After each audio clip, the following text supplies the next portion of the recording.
24 millimeter fill plug goes right there. Have to pull the 10 millimeter hex drain plug, which goes right there. Right inside of it will be the 6 millimeter hex straw that will be hand tight going up in there.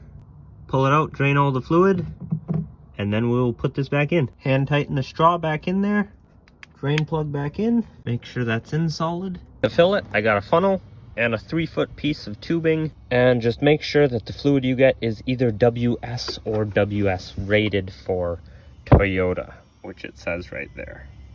This is also 1 gallon or 3.78 liters. So I'm going to put in this full thing and then drain out the excess. All right, we filled it up. Now time to put back in the fill plug, clean it all off with a little bit of brake clean, and then take it for about a 10-minute drive.